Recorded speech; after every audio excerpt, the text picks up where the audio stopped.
আমরা এই দায়িত্বকে অতীব গুরুত্ব সহকারে নিয়েছি এবং আমরা আমাদের আল্লাহর উপর নির্ভর করে, আমাদের ঈমানের উপর নির্ভর করে, আমাদের বুদ্ধি, আমাদের বিবেচনা, প্রজ্ঞা, এটার উপর নির্ভর করে নিরপেক্ষভাবে আমরা এই তদন্ত যে সময় আমাদেরকে দেওয়া হয়েছে তার ভিতরেই সম্পন্ন করবার আমরা ঐকান্তিক চেষ্টা করব। আমরা কোনো রকম বায়াসড হব না এবং কোনো কিছুর দ্বারা আমরা প্রভাবিত হব না, এই অ্যাসুরেন্স আমি আপনাদেরকে দিতে পারি।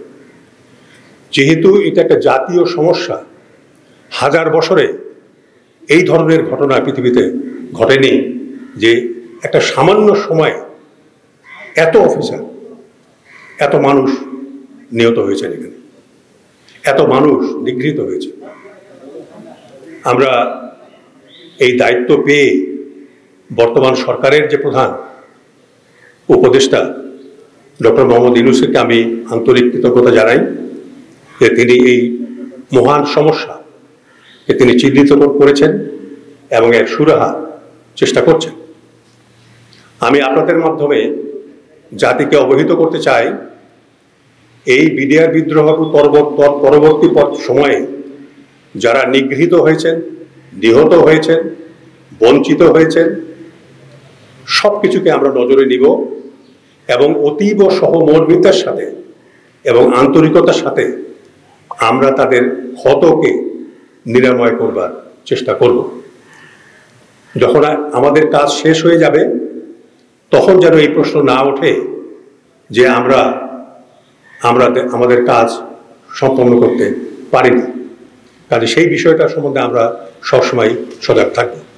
আমি, আপনারা মিডিয়ার মানুষ, এখানে সবাই কষ্ট করে এসছেন, আমরা আপনাদের সহযোগিতা চাই, একটা অনুরোধ করতে চাই, আপনারা আমাদের বক্তব্য ইন্টারপ্রেট করবার সময় ইতিবাচকভাবে করবেন, কোনো নেতিবাচকভাবে যেন এটা না হয়, কেননা এতে জাতীয় উদ্দেশ্য, জাতির যে উদ্দেশ্য সেটা ব্যাহত হওয়ার সম্ভাবনা থাকবে। এটা আমাদের প্রথম মিটিং, আজকে আমরা পরিচিত হলাম, আমরা কিভাবে অগ্রসর হব। কিছু চিঠিপত্র আমাদেরকে লিখতে হচ্ছে, প্রধান উপদেষ্টা বরাবরেও লিখব এবং আমি নিজেও কথা বলেছি জয়েন্ট সেক্রেটারি আপনার নিরাপত্তা যে ডিপার্টমেন্ট আছে আপনার হোম মিনিস্ট্রি, এবং তাদেরকে আমরা অবহিত করেছি যে আমাদের সাচিবিক সুবিধা দিতে হবে, এখানে অফিস দিতে হবে। আজকে আমরা ডিজিবিডিআর এর সঙ্গে কলন করেছি, বিজিবির সঙ্গে কলন করেছি এবং তিনি আমাদেরকে সাদরে গ্রহণ করেছেন এবং 5 রাইফেল ব্যাটালিয়নের অফরুমকে আমাদের আপাতত কাজ চালাবার জন্য দিয়েছে, তার জন্য আমি তাকে ধন্যবাদ জানাই। এবং এই চিঠিগুলো আমরা লেখার পরে পরবর্তী পর্যায়ে আমরা আমাদের কার্যক্রম শুরু করব।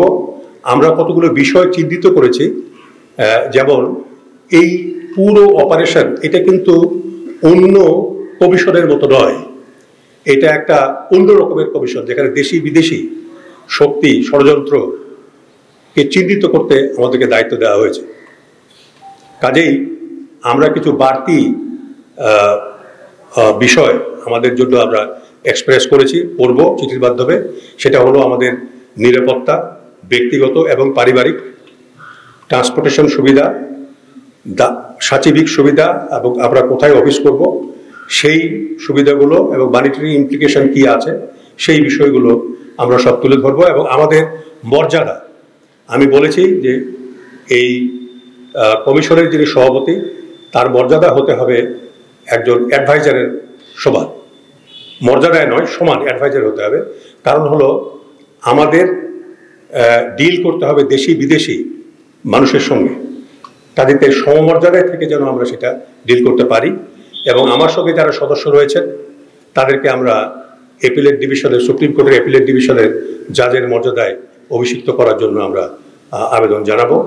এবং এই সবগুলো হওয়ার পরেই আমরা আমাদের যে নেক্সট যে মিটিং, সেই মিটিং আমরা অনুষ্ঠান করব ইনশাল্লাহ, এবং সেদিনেই আমরা স্টেটমেন্ট নেওয়া শুরু করব।